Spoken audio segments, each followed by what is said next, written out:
Hello दोस्तों, आप सभी को गुलाब जामुन जैसी मीठी मीठी नमस्कार और इसी के साथ आप लोगों का स्वागत है मार्केट के पैचअप या ब्रेकअप शो में।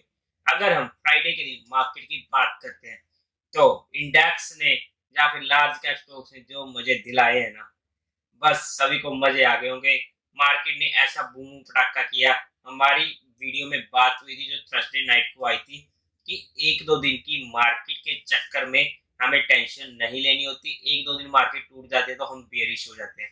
लेकिन अगर हम मार्केट की बात करते हैं तो निफ्टी एक बड़ा ही गैप अप ओपनिंग देता है 18,272 का। हालांकि एसजीएक्स निफ्टी के अकॉर्डिंग तो 18,400 के आसपास मार्केट को खुलना था, लेकिन एसजीएक्स में कुछ और चल रहा है, काफी दिनों से खुलती कहीं है। तो एसजीएक्स निफ्टी के अकॉर्डिंग हमें अपने आप को कंफ्यूज नहीं करना होता और निफ्टी का लो बनता है 18,259 का स्टार्टिंग में ही और फिर बस वहां से ऊपर की ओर जाती रहती है। हालांकि रेंज इसकी फिर से एक छोटी सी रह चुकी थी, 100 पॉइंट की रेंज जहां पर मार्केट ऊपर नीचे होती रही है। हाई बनता है 18,362 का और क्लोजिंग देता है 18,349 की। एक अच्छी क्लोजिंग हम इसे बोल सकते हैं, लेकिन फिर से गड़बड़ हुई है तो एक जगह पर हुई है ब्रॉडर मार्केट में। हुआ क्या कि स्टॉक स्पेसिफिक एक्शन हमें मिला, जरूर मिला, लेकिन मिड कैप इंडेक्स या स्मॉल कैप इंडेक्स की अगर हम बात करें ना, जब स्टार्टिंग में खुले तो वहां पर एडवांस डिक्लाइन रेशियो काफी ज्यादा अच्छा था, लेकिन मार्केट के क्लोज होते होते वो एडवांस डिक्लाइन रेशियो भी बिगड़ चुका था। वहां पर 1000 के प्रोक्स शेयर एडवांस हुए थे। ओके ओके हम बोल सकते हैं एज कम्पेयर टू डिक्लाइंस, क्योंकि जिस तरीके से मार्केट इतना अच्छा बढ़ा है ना, उस तरीके से ब्रॉडर मार्केट में वो एक्शन हमें देखने को नहीं मिला, जहां पर मोस्टली बड़े एक्शन हमें लार्ज कैप स्टॉक में देखने को मिले हैं। और इसी के साथ साथ अगर हम एफआईओ डीआई डाटा की बात करते हैं तो एफआईए ने 4000 करोड़ की बाइंग करी है, वहीं पर डीआई ने 600 करोड़ की बाइंग करी है। नेट में बाइंग का फिगर काफी बड़ा है, जो हमारे लिए और मार्केट के लिए पॉजिटिव हो जाता है। जहां पर एक बात नोट कर लो, हालांकि इस बात को हमने पहले भी डिस्कस किया है कि एफआईएस कंटिन्यूसली बड़ी अमाउंट में बाय कर रहे हैं पिछले कुछ टाइम से, जहां से हमें ये सिग्नल मिल सकता है कि ब्रॉडर मार्केट में भी हमें जल्द ही एक्शन देखने को मिल सकता है। तो इस बात पर भी थोड़ा फोकस आ जाना चाहिए। स्टॉक्स इन फोकस के लिए आप हमारा टेलीग्राम चैनल ज्वाइन कर सकते हो। टेलीग्राम चैनल का लिंक आपको डिस्क्रिप्शन में मिल जाएगा, या फिर आप direct market love affair search करके वहां से भी ज्वाइन कर सकते हो।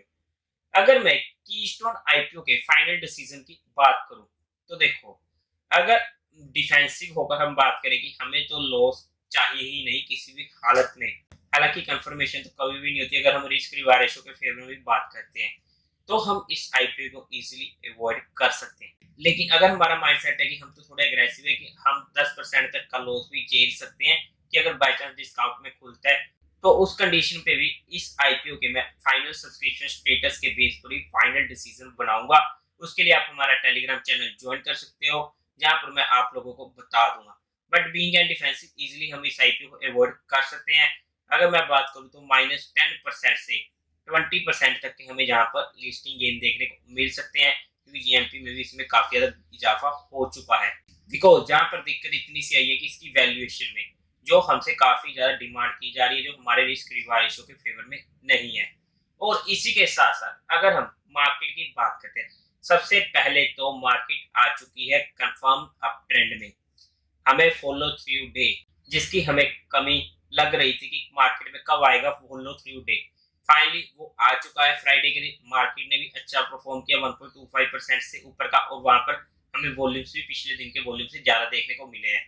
तो अब हम अपनी क्वांटिटीज को बढ़ा सकते हैं। अब हमें टेंशन लेने की इतनी ज्यादा जरूरत नहीं है, लेकिन अगर स्टॉप लॉस हिट होता है तो हमें वहां पर उसकी रिस्पेक्ट करनी पड़ेगी, चाहे मार्केट तेजी में हो चाहे मंदी में हो।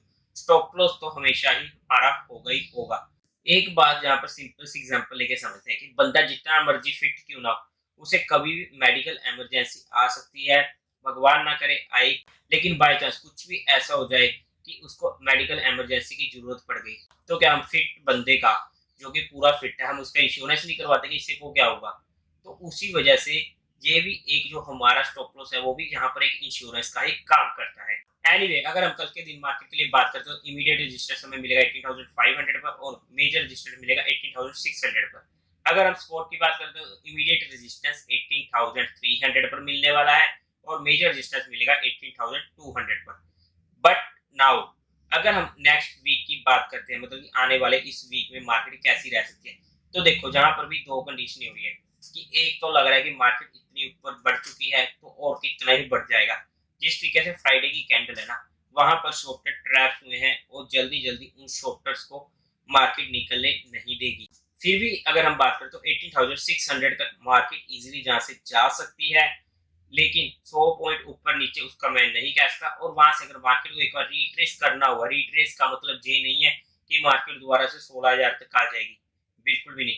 अगर मार्केट ने वहां पर हल्का फुल्का रिट्रेस करना हुआ तो मार्केट वहां से रिट्रेस कर सकती है। और उस रिट्रेस के हमें सिग्नल कहां से मिलेंगे?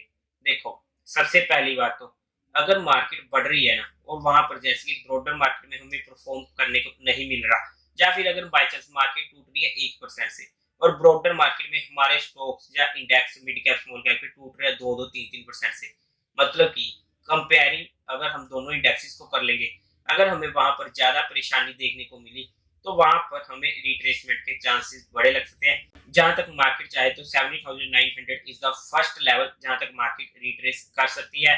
और अगर हम मेजर लेवल की बात कर लेते हैं, हालांकि इस लेवल तक आना अब थोड़ा ज्यादा मुश्किल है, लेकिन फिर भी 70,500 वो लेवल हो जाता है कि अगर बाई चांस मार्केट जहां तक आ भी जाते हैं फिर तो हमारे पास एक बहुत बड़ी अपॉर्चुनिटी होने वाली है जहां पर बाइंग साइड की। लेकिन जितने लोग हमसे पहले ही जुड़े पड़े हैं उन सभी को पता है कि हम तो 70,000 से ही बाइंग पर उतरे हुए हैं, जहां पर हम इजीली वहां से ट्रेड करते जा रहे हैं। अब अगर हम बैंक निफ्टी की बात करें तो उसने अपना जो 42,000 का इंपॉर्टेंट रेजिस्टेंस था उसको क्रॉस भी किया और उसके ऊपर की हमें क्लोजिंग भी सस्टेन भी कर रहा है। अब वो उसके लिए इंपॉर्टेंट सपोर्ट होने वाला है। ऊपर के लेवल्स के बारे में हम क्लियरली नहीं बता सकते हैं। और इसी के साथ साथ बैंक निफ्टी में काफी ज्यादा हमें स्ट्रेंथ देखने को मिली है। वो एक मेजर इंडेक्स है जो इस रैली में सबसे ज्यादा स्ट्रेंथ दिखा रहा है। अगर मार्केट में हमें रिट्रेस के पहले सिग्नल मिलने हुए तो जहां बैंक निफ्टी हमको वहां से लीड कर सकता है, तो वो भी एक इंपॉर्टेंट इंडिकेटर हो सकता है, तो उसको भी इग्नोर मत कीजिएगा। तो देवियों और सज्जनों, उम्मीद है आप लोगों को ये वीडियो अच्छी लगी होगी, तो इस वीडियो को लाइक करें, शेयर करें और चैनल को सब्सक्राइब करें।